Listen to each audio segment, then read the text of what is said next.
Congratulations. Hi, James. I am James as well from MovieWeb, and it's a pleasure to talk to you today. Great to be here. Thank you.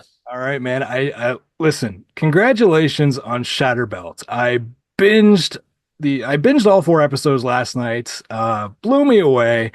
Um, Oh, it is literally one of the best series that has come along in a long time. So thank you for that. It really made me think. There's one episode that's still with me. We'll talk about that in a minute. But man, it's just a thinking person's series. So oh, congratulations. You did awesome. that is amazing to hear. It was obviously made for you, so mission accomplished. All right, so let's talk a little bit about Shutterbelt.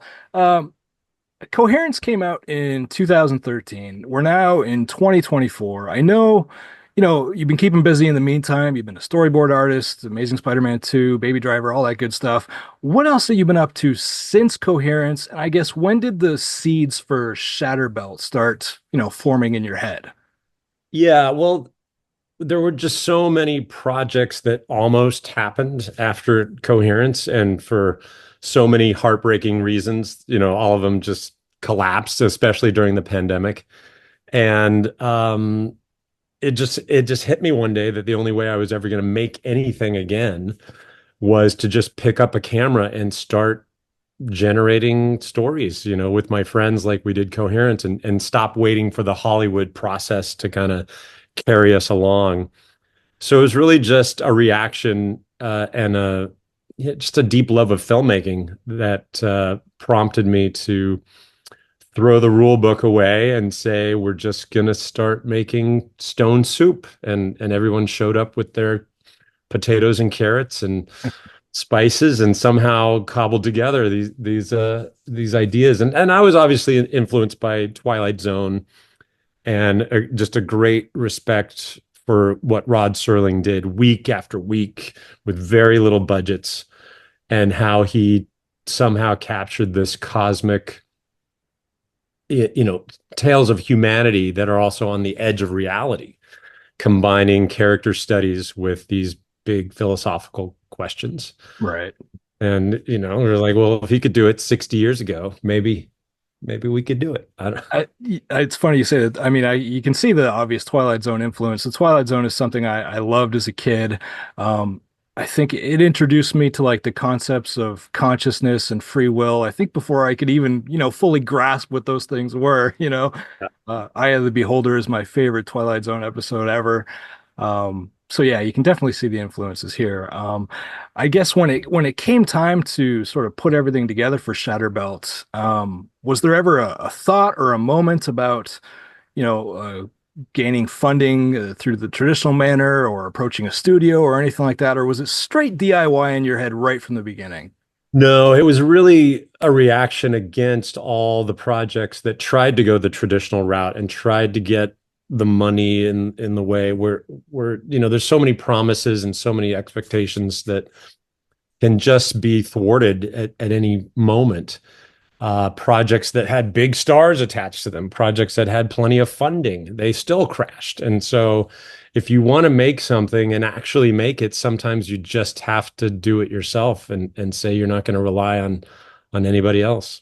Yeah, I mean, you took to Kickstarter, you raised over 50K, which was the budget for Coherence, coincidentally. So Right, that's right. awesome. So it was really like just a grassroots thing, and it's inspirational, man. So kudos to you. Yeah, well, we were inspired, by just the love of getting together with friends and relying on each other. Because I didn't do this alone. I had to really depend on a group of collaborators and cast and crew. My neighbor Laura Evans was working in a law office during the pandemic, and I said, "Hey, have you ever produced anything before?" And so we just started meeting on our porch and coming up with ways to pull it off, and working with reaching out to actors, some of them from Coherence, obviously, and then meeting hundreds of other new ones, new actors that we met just online, and saw their reels and got to know them, and just really expanded the actor pool. That was incredibly uh, helpful and valuable. So just a group of people coming together for a mission. That's awesome. Well, mission accomplished, man. The title Shatter Belt. I wanted to just touch on that for a minute because I know the term Shatter Belt, it's got its roots in geopolitics. I guess what is its significance here in this case for the series? Yeah, well, that is a term I learned in poli sci back in college, and I just thought it was such a cool poetic phrase that it stuck with me. But it refers to this weird zone that often develops between two very different geopolitical forces or two different realities, really, is what's going on. And this band of area develops where it has its own rules, completely alternative way of living, completely alternative way of interacting, and it's neither one nor the other. Mhm. And that's a little bit like the Twilight Zone or these other areas where realities are sort of intersecting and disrupting each other. Awesome, awesome. I noticed when I was checking out the episodes on Amazon or YouTube, I noticed they go in order of their length. Was that a conscious decision? No, No. no, I didn't. You're the first person to point that out. I did not know that. Yeah. Funny. My favorite episode was The Specimen with Patton Oswalt. Oh, I love consciousness, I love free will, I love AI, but the historical record is something that I've always been interested in and how, we just dig these things up from the past and how we perceive things and how people, centuries from now are going to perceive our Furbies and Godzilla toys when they come across them. So right. the specimen just really spoke to me, and that's the one that's stuck with me like since last night. I just Oh, so much. that's great to hear. I wrote that one just instantly after hearing that Patton Oswalt was a fan of Coherence. And I think less than a week later, I had written it specifically for him just to try to lure him to be on the show. And it worked, It obviously. did. It worked. I sent it to him and he said yes. And a couple months later, we were in a crappy salvage yard up in Palmdale. That's amazing. Um, I guess I know my time's running up here soon, but I got to touch on Coherence before we go. Yeah. Shatter Belt's amazing. Coherence is one of my all-time favorite movies, not just sci-fi movies, one of my all-time films that I still watch, at least once a year. I know the follow-up is in the works. Is there anything you can give us about it? I mean, is there going to be a script this time, or are you going from maps and diagrams and plot points and go from there? Because the old adage, says if it ain't broke, don't fix it. And Coherence is such a beloved classic. Are you going to go the same route this time, or do something different?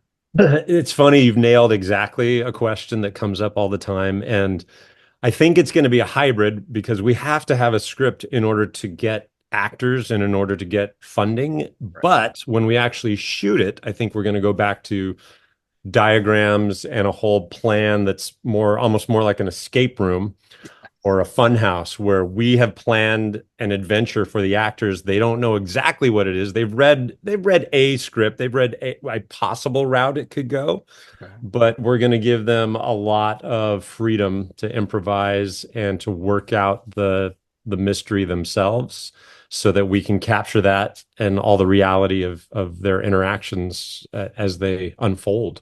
That's amazing. I love it. Is it gonna, do you have plan, like, is it gonna be a sequel, a prequel, anything like that, or is that sort of all being worked out right now? That's all being worked out. It is going to be a different cast and a Okay. different story But and a set in the different. same kind of universe, obviously. Yeah, it'll be directly connected. You'll recognize elements instantly that are uh, continuations and themes.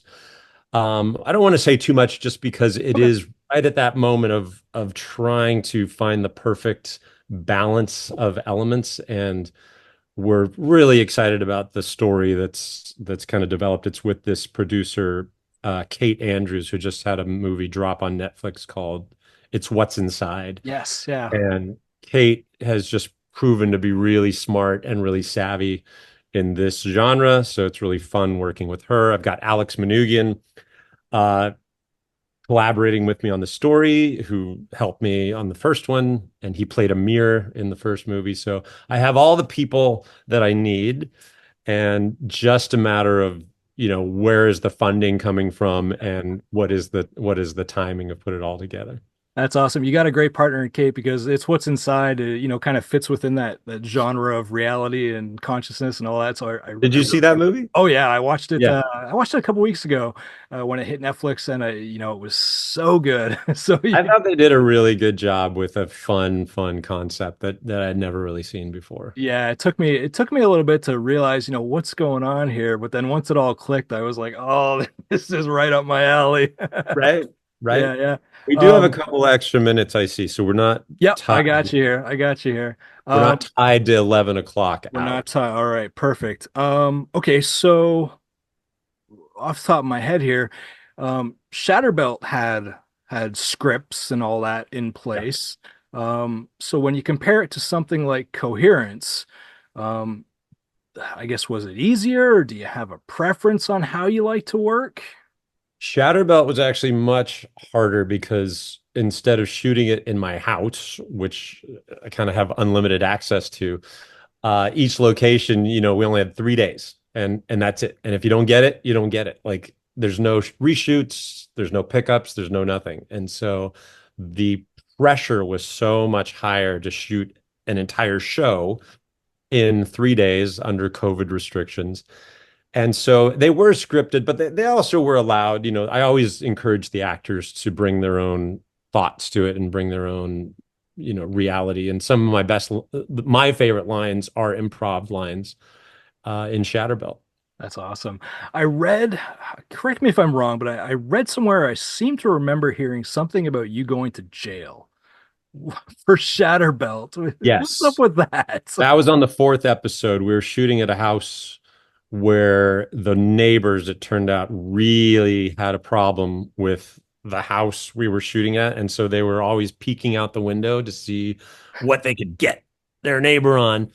And they deduced that we were having a micro shoot there. There were no trucks, there were no like problems with traffic or anything, but they started noticing that there were like people with a camera box or some clothes on a hanger. And so they called the police to shut it down, even though it was like less people than would be at a birthday party.